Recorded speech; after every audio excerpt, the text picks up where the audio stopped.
not like us, ain't like us. Like, I'm like, who actually thinks that she's listening to that music? Yeah. And unfortunately, it really just shows you like the power of the mainstream media, like the propaganda really works. If you just say something enough times, it becomes true. And so all they have to do is sell it to you, put a little sprinkle of a Beyonce song on it, and people are like, yeah, I'm with her. Like, she's the truth, even though nothing she has ever said has been honest or truthful. Yeah, no, you're not wrong about that. It's all a bunch of bullshit. And you know, it's a very important election this year. And I think that we have to all really, really be careful. I think everyone's vote truly matters. I think everyone needs to really, really take a lot of thinking, but it's not hard to really think about it into their vote because it's a very, very important election. What do you think is going to happen? What are your predictions for this election? You know, I kind of got out of political prognostications last election because I'm one of the people, oh my gosh, who believes that the last election was fully stolen. You know, it's just definitely not was. normal. I've been in America my whole life. You don't say, let's stop counting votes. And then when people are dead asleep, the exact opposite result happens. And it doesn't matter how much the media tries to gaslight me about that. I'm never going to believe the 2020 election was not rigged. Yeah. And we have not addressed those problems. So when we get into this song and dance of who's going to win, I'm going, okay, but what have we done to address all of these things that were passed in lieu of COVID? Suddenly we're like flooding people with mail-in ballots. I think California made that a thing forever. Like Gavin Newsom was like, no, forever, mail-in ballots. Oh, he's the worst. Everyone's going to get one, whether you request one or not. And so I've lost faith in our institutions to begin with. Obviously, my hope and my encouragement is for everyone to get out and vote for Trump, you know, because if you are between the two people, I mean, one wants to usher in a state of communism, right? So if you are really believing, because this woman is half Indian and she's not even half black, just to be clear, like we can't even get clarity on that. She might be like 10% black somewhere, but even her father is Indian. So it's just completely wild. If you think that that's a reason for you to ignore the policies that she has supported and you don't think it's going to impact your life, man, look around. How are we at the phase right now, Adin, where people are not even believing their own eyes? Like, everybody knows they were living better under Trump. And they're buying the rhetoric that when Trump gets into office, like, you're going to be back in slave chains. And I'm like, he was already in office. Like, how can somebody convince you against your own experiences? Like, it's amazing to me how propaganda works. Yeah. But, you know, I'm with Trump. I support Trump. I hope that Trump wins. But I don't have enough faith in our institutions to put in a guess and say, like, he's definitely got this thing, you know? Yeah, I agree with exactly what you just said. I want to touch base on the topic that's really important to me that actually bugs me, right? Like, I have no issue with what people want to do, you know, with their lives. Like, everyone deserves to be happy, I believe, and I believe that everyone deserves to do what they want to do. Everyone's life is very important, and they should all be, you know, basically do what they want to do.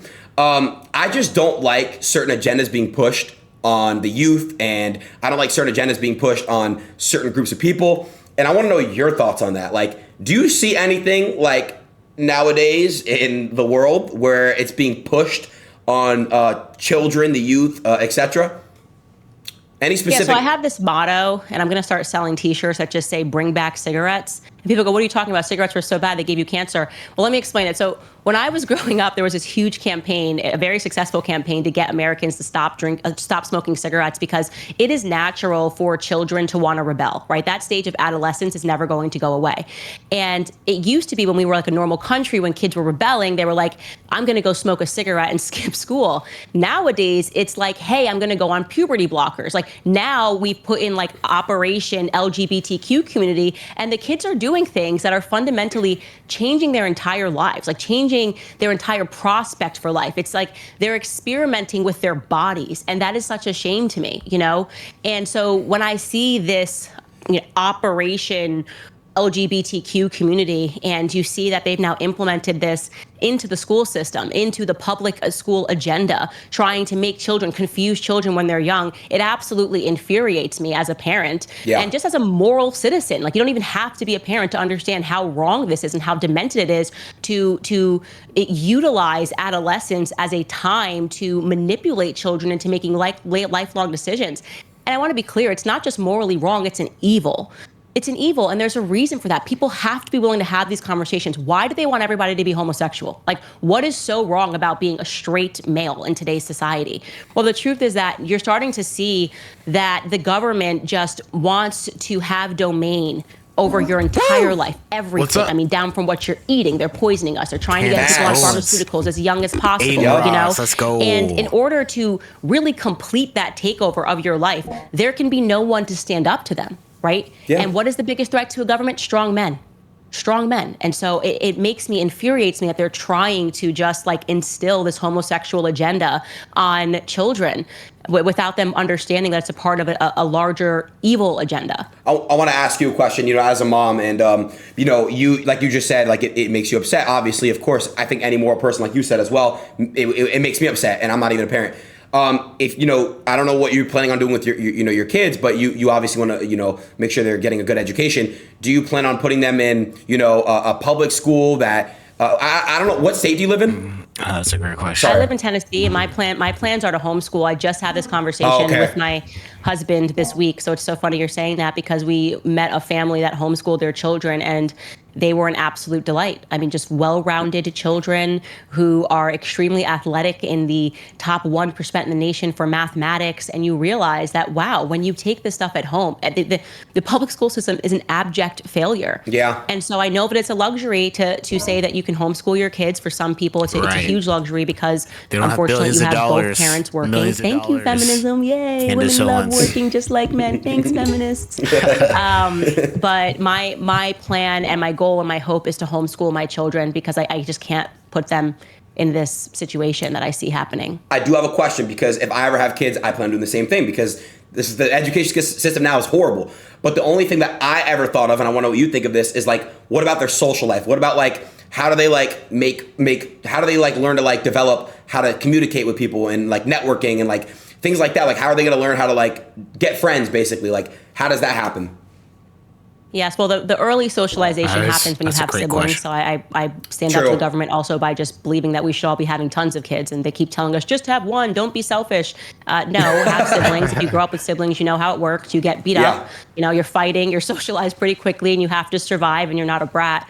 But the second element of that is to put them into a ton of activities, So I still want my kids to be playing sports. I still want them to be dancing. Like, I want my little girl, I have this dream that she's going to dance ballet, even though maybe against her will, it might be me living through my child vicariously. And that's how you socialize, but also micro communities. This is what it's really about. Like, know your neighbors. That's normal. Like, we've gotten so far away from that thanks to this city agenda. Like, it's New York and LA. And what was so refreshing about moving to the South is people care and know their neighbors. Like, as soon as you move in, like that idea of someone bringing over a cup of sugar, that's real. People sent us cookies. People sent us flowers, welcome to the neighborhood. They want to know about you. And we've just been removed so far away from that. And so reinstilling, family, faith, and neighborhood, I think is a big part of that. And of course, I'm a Christian, so getting involved with the church, you naturally have a community. Yeah, it's so funny, because now schools nowadays, they used to teach like God and like the Bible and like all this stuff, right?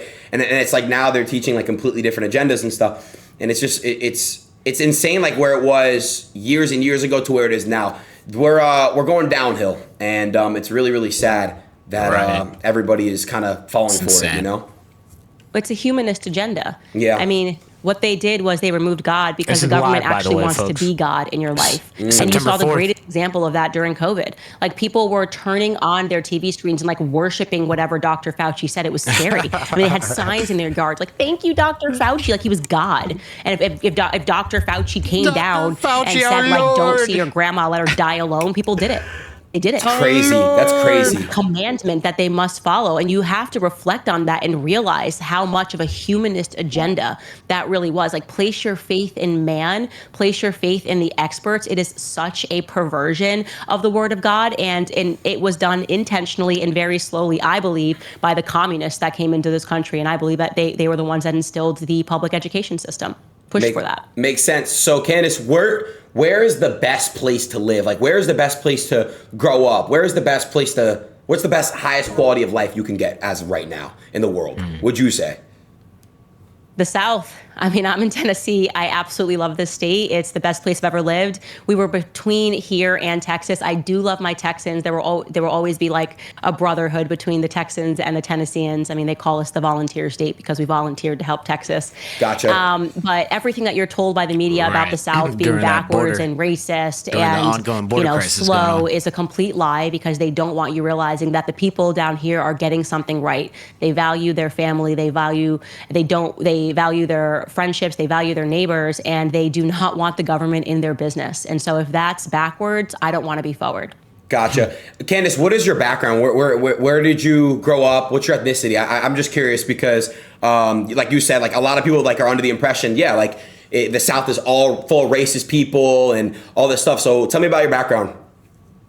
So I grew up in Connecticut, and it's funny because during my formative years, I moved in with my grandparents when I was 7 years old. Okay. And my grandfather, even though we were living in Connecticut, he's from the South. He's from Fayetteville, North Carolina. He grew up in the segregated South, grew up on a sharecropping farm. And he's the one that instilled early on in me the conservative values that I have today. I always remind people I took a very liberal route to conservatism. So don't worry, I was a feminist. I was like, yay, New York City, let's go party. And, during the 18, 19, 20, 21. But I came back to my faith. I came back to conservatism because I realized that the happiest and the best people that I ever knew were my grandparents. Married when they were 17 years old, stayed married until my grandmother's dying day. And what they put first always were their values, their faith and their family. And so when you start to see that, whereas in the beginning, I was like running away from my grandparents. I was so embarrassed that they were like the Bible Belt Christians that people tell you about. And then you realize, man, they were so happy and it was so simple. And it's because they believed in order, just order. They believed in respect. My grandmother respected my grandfather. Like they believed even in traditional masculinity and traditional femininity. Like there is a natural order to things and it works. Men should be men, women should be women. We shouldn't be trying to breed the natural aggression out of men by telling them it's toxic. Like we can't survive without Toxic strong men. That aggression is what masculinity. protects homes and protects families. We shouldn't be trying to breed femininity out of women, like encouraging them to be clinically obese and not care about their looks because F the patriarchy. Wow. Like that's a beautiful design. Like we're Dropping meant to be bars the right weakness in men, right? Like it's such a beautiful yin and a beautiful yang. And once you realize that our world is disordered in the West because they keep fighting natural order, then you become like me and you just become like obsessed with saying like, no, like we're going back to the basics. And that's what I believe I am. I just defend natural order as it is. Got it. Yeah, no, I understand that. I have a question for you that I've always wondered because, 10 years ago when I was, I was like in my teens, like a teenager. So when I would go to like New York, and when I would go to like Los Angeles, they were completely different than what they are now. Even San Francisco, beautiful, beautiful, beautiful. California is one of the most beautiful states ever. Beautiful weather, everything. Now you go to these places, it's ruined. Newsom obviously ruined California. Everyone knows that. But he really did. Even New York City it's horrible now. Have you been to New York recently or LA recently? New York sad. Literally has a stench now. It has a stench. It's so disgusting and filthy. Yeah, it's so sad. My question to you, Candace, is is there any hope for these cities, these big cities? Like, can they come back, or are they pretty much they're done? It's difficult for me with the policies that Gavin Newsom passed to see how California can come back. New York, I will hold a candle out for. Look, I was born in New York, so I might be speaking completely biased here. But you're right. I mean, these cities sell you freedom so that they can enslave you. Yeah. And that's what's happened across the board. These inner cities have been completely enslaved by the concept of freedom, like believing in this dream that everything can be free and you have to be accepting of everything. And then you look around you and you realize that like you've been completely dominated by this concept of freedom that was never actually real. And you've become really a slave to your own vices. And so that's why people are fleeing the cities. I wish them luck. I would move out of California if I lived there on the basis of the policies which even control your children and control your children's bodies. For me, I could never be there. I think it's horrific. It's horrible. I went to high school in California, and I talked about this with President Trump, and they tell you, we hate Trump and all these things, like he's bad, he's a crook, all this stuff, and you're never ever supposed to endorse politics on children. That's parents' jobs to teach them and inform them on certain topics like that. Why are teachers discussing that? It's crazy. What are your thoughts on like that? We already talked about the education system, but like, what are your thoughts on like how like these public education systems, how corrupt they are, and these teachers they're now allowed to voice their own political opinions down stuff. Yeah, well, they're not teachers; they're activists. And that is the reason why they wanted to set up the public school system that federalized public education for a reason, because it allows them to choose their activists, and they're training up these activists and university campuses, which have become totalitarian states. And so, yes, are there good teachers? Of course. But the reality is, especially when you get into the inner city community, you have a bunch of people that are activists who believe that that the students are their children, that they're not the children of the parents. And they're constantly trying to teach them, to brainwash the children to believing that their parents are backwards. Thomas Sowell has a really great book on that, like how they made that incursion following the Department of Education being established in the 1970s. And the book is called Inside the Education System. It's a wonderful read. I mean, they intentionally sexualized kids. Before the Department of Education was established, the majority of high schoolers were graduating with their virginity. Planned Parenthood got into the classroom. They have a seated audience, and they routinely feed them poison. And the sooner that parents recognize that and realize that this is just Soviet propaganda. These are Soviet classrooms. We always study propaganda, and we're like, oh yeah, like Stalin did that. Right. That could never happen here. No, you too are victims of propaganda. I was a victim of propaganda. And the sooner that you realize it, the sooner you can avoid it. 100%. Propaganda. 100%. I want to ask you a question that my entire chat is spamming me to ask. It's about Kanye. They said, because I've been trying to get Kanye on like my stream. I've been close like 2 or 3 times. They said, ask about Kanye not getting on stream, that she went through something similar or something like that. I think you did do something with him. I saw a clip, I think, right? Yeah. I actually am planning on doing something with him pretty soon again too. And, I have always been a person that is friends with Kanye, and obviously he's been through a lot in the public. And I think it's really crappy when people that say they're friends then like deal with each other like they're politicians and issue statements about each other. It's lame. Yeah. Kanye's obviously just dropped his Vultures too, so he was just in Korea the last that I checked. But I didn't do any streaming with him. I feel like that's like your specialty. Like you're the king of streams, but I just do like podcasts with him, and I released a podcast that I had vaulted with him, and people really loved it because you got to hear Kanye not on the defense, similar to what we're talking about with Trump. It's nice to see him not having to be on the defense and just being able to share what he actually thinks. Yeah, no, seriously. I think Kanye, I'm a big fan of his music, and a lot of stuff that he said in interviews and stuff, it's super interesting. He's a very, very, very interesting person. Super interesting. I want to ask you a question that's related to you. Would you ever run for presidency, or do you have any type of motivation to run an office of any type of branch or anything like that? So I can honestly say I have no motivation at the moment. I never say never, because I feel like we say something like that, we make plans, and then God laughs, and the next thing you know, you're running for office. What I can say that if I ever ran for president, it would be with Thomas Massie. Like I would either be his VP or ask him to be my VP. I think Thomas Massie is the greatest person in Congress. He's the best that we have going for us. And if we had a bunch of Thomas Massies, the country would be in a completely different state. But he's already there, so I'm just like, Thomas Massie, please run for president, and I will crawl over broken glass to vote for you and to do everything in my power to get America to vote for you. But for me, I love being a mom. I love being able to have a podcast. I love being able to speak about issues that I really care about. Like I'm so anti-vax, and being able to share why that is with parents, and to really be able to connect with them as a person. And I don't think you get to do that as a president, because all you're constantly having to do is fight battles of people lying about you every day. It's true. It's a bunch of bullshit. I guess I still do now as well, but whatever. Yeah, you probably have a lot of ops, enemies, all the libtards on X trying to come at you, because they come at me too all the time. It's insane. They have this. They're so deep too. Why are they so deep? But you never see them in person. They're so deep, right? I've never seen somebody that quote tweets my tweet with like 100,000 likes, millions of views, and they're just like, "Wow, this transphobic streamer interrupt." Like it's insane. But I don't see them in person. I want to have a conversation with you. I don't know. I don't get it. It's They're probably Twitter thugs. That's why Twitter thugs. They would never say anything in person, because that's where they get their power. They're like, they do this and they hit send and they're so tough. And I'm like, you would never say that to me in my face. You know that I would never accept you saying that to my face. So they have to stay behind their phones. Yeah, no. You had mentioned there was a school shooting today. Yes, and there's quite some that happened. I don't know what the ratio is. I don't want to. I'm misinformed on the ratio, but it happens. I see it a lot, right? I want to ask you what can we do about school shootings, because it's a really, really big issue. Kids are kids, and no kid deserves to lose their life over that ever. So what do you think we could do about school shootings? Well, the number one cause of school shootings is pharmaceuticals. The one discussion that the media will never have with you, because they're all bought and paid for by Big Pharma.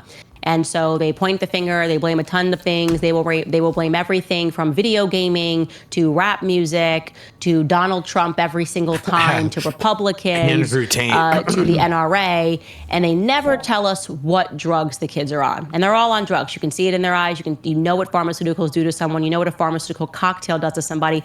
And be very clear here, the CIA wanted to see, they did literal experiments to figure out how they could brainwash people to commit mass crimes.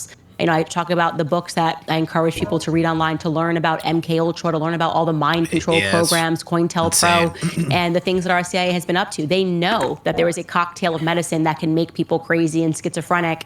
There's a wonderful book called Chaos that I've encouraged people to read that's written by Tom O'Neill, which will really make you understand what your government is. You better believe the deep state is in fact evil, and none of that is a conspiracy. It's recorded fact that this researcher got after 25 years of filing FOIA requests. And so when you realize that they know that they are making these kids insane, they know that these drugs and these SSRIs that they're putting kids on are not good for their brain, and then as soon as a shooting happens, you never hear anybody talk about Big Pharma, we're never going to get to the root of school shootings. Kids are not supposed to be drugged. Your brain is not supposed to be drugged.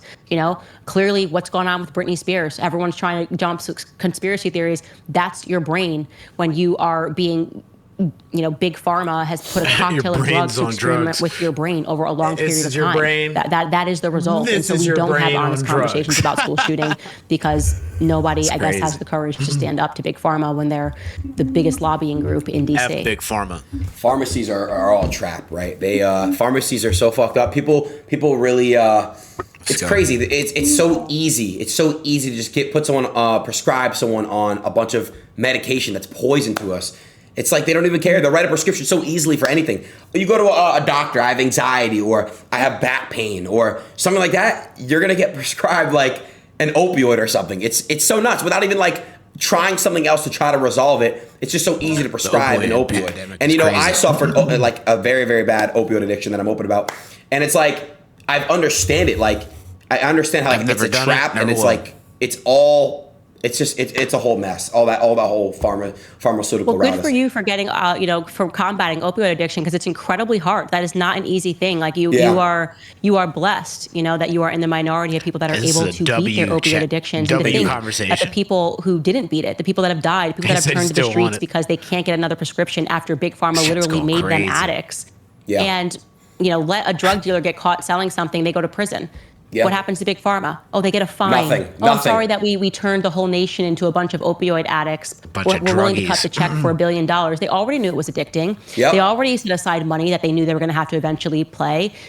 It's a complete racket. And at the end of the day, it's the American people that are suffering because of all of these drugs. And so I really encourage people, don't take these drugs until you really understand. Like, your doctor is being paid to offer you certain drugs. I mean, even birth control. I'm also rapidly against birth control after learning all of the research. Why do you think so many women are struggling with infertility? Why do they think these drugs were created in the first place? They make women infertile. So it's just such a racket when you learn the history of these drugs and how these drugs were able to get passed by the FDA and what they always knew about these drugs. And then to see people suffering down the line, it truly is an evil. I need to do some research on that. I have this is when I was like 12 years old. Birth control when I was damages 12, I was sleeping. Your ability to have kids in the future. He was on a bunch of drugs, meth, and he walks in and stabs me with a knife in my sleep. It's crazy. Stabbed me. Yeah, pulled the knife out, screamed, went to the hospital. But I'm just saying, like, it's insane because he was prescribed like a bunch of drugs and he got off the prescription and then he was on meth. And it's crazy. You know, I still see my uncle now and stuff. Thanksgivings and stuff like it's that. Like the drug dealers aren't on the streets, by the way. They're in back offices. Yeah. The FDA, they're in your government. Those are the big guys. If you think it's El Chapo, you're out of your mind. It's these families, the Merck family, the families that have been made billions and trillions of dollars by turning Americans into addicts. It's totally sick and disturbing. It's horrible. Wait, Candace, how many minutes do I have with you? Sorry, I was curious. You're good. Don't worry about it. You're good? You can get all your questions asked. Well, I wanted to ask some fun stuff too, because I mean, like, again, like what I wanted to do with President Trump is like, he's not all political. Like, it's a human being at the end of the day. Like, I wanted to ask, like, first off, like, what are some hobbies you like to do? Like, you're a person, you know what I mean? Like, you're like everyone else. You have interests and stuff. What are some of your interests and hobbies that you do? Okay, so the newest hobby that I picked up in the last couple of years, which people have seen on my Instagram, is gardening, because I realized one day that we're all on welfare if you don't know how to grow your own food. And so I got super into that. I love going to the farmer's market. I think that's the way everyone should shop. It totally changes the game. I know I sound super Southern right now, but even grocery stores is like a step removed in the humanist agenda in my view now. And just being able to support like local farmers. Beyond that, obviously, my hobbies are my kids as well. Like, I mean, the greatest gift that I have is being a mom. I mean, I just have the most beautiful children, the best husband. Right. And me and my husband love to fish. I am a fisher woman. I can be on a boat all day. Particularly, I like lakes. Gotcha. I mean, sorry, river fishing. Sorry. River fishing? That's fun. That's cool. Yeah. I never stripping down the river and fishing all day. Like, you really can't beat it. No, I never got into fishing, but I always want. It's the best. You have to. Like, go out. You should do go see real America. Like, go to Wyoming. Go do Idaho. Go fish, and you'll be like, wow, this is God's country. You know what I mean? Yeah. No, for sure. What about what is your favorite food to eat? Like, what do you like to eat? Oh gosh, I'm going to be such a stereotype here, but I would probably say I eat a lot of different foods, but everybody. Oh no. Oh no, hold up. Everybody knows that chicken is my favorite. It just is. I just think it's the perfect meat. Like chicken pot. I mean, any way that you can serve it up, I just think chicken's it's superior. So I hate to fall into every stereotype. Oh wait, but I will say close neck and neck pasta. I do love Italian food. It was like a cliffhanger. It was like super good. I feel like that stereotype too. Like, girls love pasta. I am a stereotype in that way. I could eat pasta every day as well. Like a bucatini alla matriciana is my favorite pasta dish without question. What about chicken in Nashville? Is it good out there? Like, would you say it's up there with, some of the other? Like, I heard Atlanta has the best chicken. That's what like my buddy tells me. Atlanta does. Yeah. Atlanta does beat Tennessee, and I love Tennessee. But they tell you about the hot chicken, but honestly, Atlanta has got better chicken. My buddy wanted me to ask this question. His name is Mike. He said, "What are your thoughts on the Paul brothers, Logan and Jake Paul? What are your thoughts on them?" Okay, so they're different. That's the first thing. Okay, right. The two of them are different. Which one just got engaged? That was Logan. Logan just got engaged to Nina Agdal. I personally hit it off with Jake better. I think Jake has been more authentic about who he is, and he's never really like drifted into the woke BS. Shout out to the Paul brothers. And like Logan was hardcore simping for like, I don't know, like BLM. He literally like on his show called me like a self-hating black person in one of his like streams, and I was just like, I don't even remember who was next to him, and that was super lame. And then when I said, "Oh, let me come on your show," he wouldn't do that. Now he's kind of shifting, obviously, and I hope it's authentic, but I feel like now it's easy to stand up to being woke, and it wasn't as easy before. And I think it's also because he's getting a lot more into the fighting world, and you really just can't be that woke in the fighting world. It's just not a woke crowd, so to speak. They don't play that. But they've both been kind to me. But I think probably if I had to pick one or the other, I think Jake has been more authentic. You know what's funny, actually, what you just said, I realized that cancel culture was really a thing during like COVID and stuff, but I realized that it's not even that like big of it. Like nobody cares anymore. And it's really people like you, Andrew Tate, Sneeko, honestly myself, because I was going on this little rampage saying stuff. I got banned, and then Kick came, and like Kick Rumble. And where's your platform on? Sorry, where is your podcast on? I'm on Rumble, YouTube. I host my show on YouTube. I'm on all of them now. But the point I'm trying to say is it's funny because now it's easier. Like now you can go out and say, oh, I like Trump. If you did that before, you're getting dropped by your sponsorships. You're getting dropped by all this stuff. It's stupid. Which you still might, but that's crazy. Actually, I just realized that. So yeah, people that did it earlier, I feel like it was brave, and now it's like everyone's like, oh yeah, no, being woke is bad, and I'm like, okay, but like, where were you back in 2018 when we were all getting called every name under the book? Which is fine. I'm very much like I have the philosophy: people change their minds, and it's good to just invite them into it and fight the woke wars together. But you do remember the real ones who were really going through it before it was easy. Wow. Shout out to for sure. Shout out to Aiden Ross. Okay, so I'm gonna ask your opinions on other people if you don't mind. Go ahead, guys. You guys can go ahead and type some people out. Do you have a favorite like musician or like rapper or singer or anyone like that you listen to, like your top 3 artists or something like that? You know what? I got really weird about listening to music because I realized how much it impacts your spirit. And so I now only listen to like honky-dory nice music because I just sort of realized I was like, wow, you listen to a song and suddenly you're angry. You listen, like what you're listening to impacts your soul. Absolutely. So I would say I listen to a very eclectic mix of music. I can tell you like, across every genre. But in terms of what I've listened to recently, I feel like I haven't been listening to music, and I should get back into it. The new rap. Also, music is so lame nowadays. It's like we don't even have good artists. We had such good music growing up, and there's just no good music. Like we grew up listening to like Lauryn Hill, the Miseducation of Lauryn Hill, and now they're giving us Ice Spice. It's just respect to Ice Spice if she's making money doing that. But what's happening? We had Mariah Carey. Talk about voice. Farts We had and Whitney Houston. We just don't get that anymore. Now they're like the best singer-songwriter is Taylor Swift. It's a different world. Like talent is just a different word and has a different meaning nowadays. I get what you're saying. Okay. I get you. Yeah, I agree. The new form of music now, it's kind of hard to get into stuff. All right, they're saying some names here. Let's see. He loves all that trash music. Okay, let me see. He loves all Joe the Rogan. trash music. What are your thoughts on Joe Rogan? It's another great question. Let's do go. a show again. We haven't talked in a very long time. He's always been very kind to me. I see him at the UFC fights. And no matter what, I love that he will host different ideas. So I respect that he hosts different ideas. And what he did during COVID was exceedingly brave. The calls to cancel him. I mean, you had freaking Meghan and Harry coming out saying, get him off of Spotify because he's talking to people that disagree with the preferred narrative. Insane. So he stood up to the totalitarian regime. Does he do it every time? No, but just doing it when it matters should count for something. And so I like Joe Rogan. I think Joe Rogan's cool. I respect him so heavy. You know, it's funny. I saw you at one of the UFC. I forgot which one. I think it was the one in Florida, the one in Miami.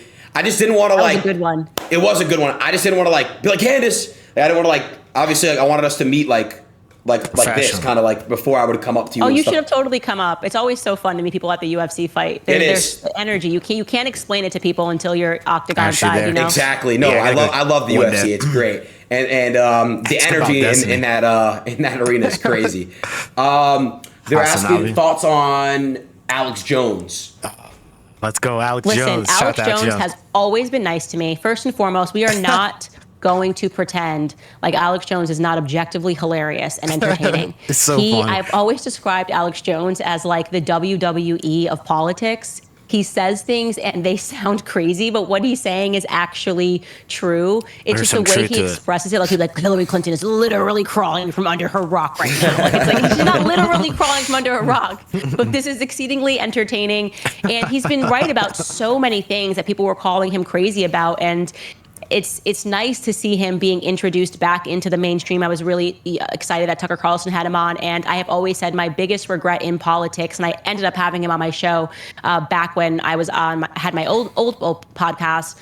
But my biggest regret in politics is that when he first got banned from Twitter, I didn't say anything, because I was kind of just becoming bigger and everyone was like, just stay away from it. And then I really regretted being a coward. And 8 months later, before he was let back onto Twitter, I had him on my show and I apologized to him publicly because Alex Jones has always been very kind to me and had me on his show very early on. So I like Alex Jones. I feel you, because like when you're coming up, you know, people will tell you to stay away from certain topics and stuff. And obviously you have something good going on. So it's like you don't want to like ruin it. So you're kind of like not really settled in yet. But once you settled in, you're like, all right, now I'm like going to really like make sure that I stand with that. That's good. What are your thoughts on, do you know who Hassan Abi is? Yes, I was waiting. I don't. Good, don't. Yes. Do you know who Eminem is? Yes. Who? Eminem, of course you know who Eminem is. Yeah, he's writing so many love songs about me at the moment. Wait, oh yeah, didn't he talk about you on a song? 2 songs, which is crazy completely because I forgot grew about up that. and obviously I was young when we listened to Eminem, Slim Shady, and we thought he was like the hardest rapper, And these he, by the grown way, up dolls. sorry to cut you. I do want to say that back in the day, he really like cancel culture was a thing because of him. Because I remember he would always was talk going about hard. killing people and raping people and all that stuff, and everyone's like, "Oh, Slim Shady." But no, go ahead. What you're gonna say? Yeah. So Face he was this Osman. guy who stood up to the mob over and over again, who were demanding that he get W. canceled and Eminem. were Yup. calling him Favorites. names and saying that he was a homophobe.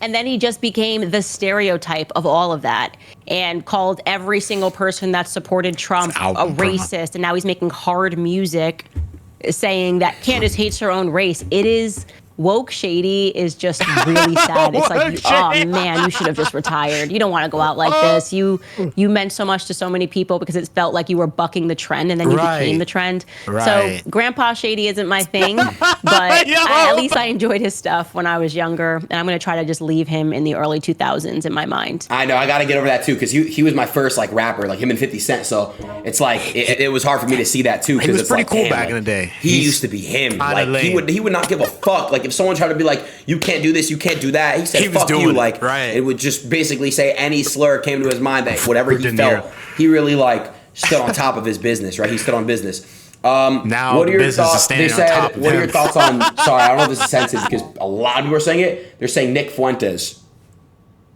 Yeah, so Nick Fuentes, you know what's so crazy? I had never known the Nick Fuentes story. So he's actually one of those names that when you're coming up in politics, everyone this kind of dude. behind closed doors is like, Nick The Fuentes, racist Nick guy. Fuentes. Like, don't do anything with Nick Fuentes. He's this crazy white supremacist.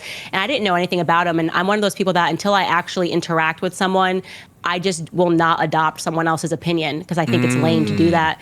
And so what happened was I had one Okay. correspondence with him back when Ye and him were hanging out, and back Right. basically around the time that I wore the White Lives Matter shirt with Ye about something. And they went on Timcast. And we had a private correspondence, and he kept it like. I Him really and- respected it. He never told the public about the public correspondence. It had to do with Ye, so it wasn't anything that was like a big deal. Yiannopoulos or Yeah. whatever. But I just kind of respected what he did in that moment privately. So I was like, based on my experience with him, people trying to tell me that he was this awful monster didn't add up to what I thought he did. That was actually a good thing to do. Then you fast forward, and the first time I actually heard his story was when he jumped on the live and started sharing. I think Lauren Chen was hosting the live about Christ is King being anti-Semitic, and he shared his backstory about what happened to him when he was 18 and being canceled because he stood up to Israel, essentially. And I felt really bad for him. Like, I thought to myself, I need more that is the context most in that, messed but- up story that I've ever heard. Like an 18-year-old kid being canceled by everybody because he had some questions about Israel. And I then understood why it was that he sort of built this underground of people who just wanted to see him make a comeback because what was done to him was wrong. Now, I guess, how old is he now? 26, 27 years old? I think. Let me here. I got Google right here. Hold on. I got you. 3 seconds, and we got the age. He is 26. Yeah, so, impressive to have built that when everyone He's kind of a damn canceled you dude. early on for something that you said when you were 18, which should never happen to anyone ever. You should be allowed to be 18 He years old said and say some stupid wild stuff. stuff, And you though, can understand man. why then I he don't went to know. like the extreme of being really angry because who wouldn't feel that way if they had We done ain't all of playing that none of to it you here, over though. like standing up to saying Israel's a foreign country. Why do we have to support it? But I think at the age of Not 26 about and Israel. 27, I'm people talking are about some other expecting stuff. Some wild a stuff. little bit more About black like people growth and women there. Like, and I'm all wondering, this like, other okay, you stuff. have the platform, you beat the thing, right? People are following you and listening to you. Like, what are you going to present now? Don Lemon. What are you going to be? You don't have to do Chris Tyson, the somebody just- jab, just saying things to be whatever. Like, what are you actually going to present to the public? So I think that will be interesting to see. Like, obviously something to pay attention to, but I do not buy into the stupid hype of people saying, do you disavow Nick Fuentes? That stupid game that everybody plays. It's like, I didn't make a vow to Nick Fuentes. I hate when the right starts acting like the left. And he's right to be mad at the people who did stuff to him when he was 18, Gotcha. Well, look, Candace, I think this is excellent. I would love to do something with you in person next time. We literally This is gonna be gotta fire. we gotta link up and do some cool stuff. It's a lot better being in down for person. that. We Let's can go. set more stuff up, and I think it'll be a lot of fun. I will. I mean, there's tons of you go to UFC a lot, right? You go to some good events a couple times a year. Yes, for sure. I'll have my team and your team connect. Let's get some cool IRL stuff going. The IRL streaming is a that'd lot be better lit. for sure. Is there anything else that you want In to real say life before with we Candace end Owens and this? Adin We end Ross? this. No, I just always say to people, I just want to always express how grateful I am to everybody who just has stayed with me on this journey. Like I never want people to think that like I'm unattainable. I pay attention to everything that you guys say, and I know that I wouldn't have a platform if it wasn't for the people that support me every day. And I'm just extremely always grateful and feeling blessed to God and to people that support me and support my show. So just thanks everybody. Thank God. Amazing, Candace. It was a pleasure meeting you, a pleasure talking to you, and thank you so much for coming on my stream. I really appreciate you, Candace. Thank you so much, Adin. We'll do this in person next time. We will. All right. See ya. Hey, yo, shout out to everyone Damn, who Cuffin was too slid scared to through join. for this. Cuffin, what the fuck? She was awesome though. She was very. It's a big W. It's a big W. Hey, yo, shout out to Adin Ross. Shout out to Candace Owens.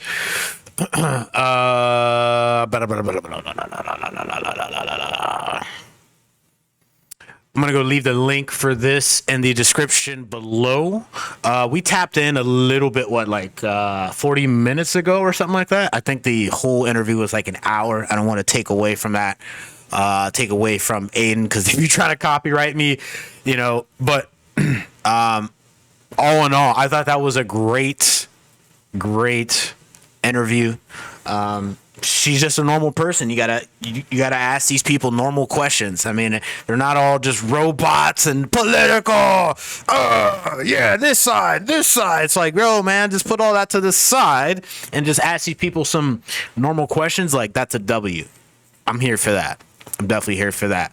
But we watched this on Kick. Shout out to Adin Ross once again and Candace Owens. We got to go see what else that they have in store. Hit the like, share, and the subscribe button. See you on the next one. Bye.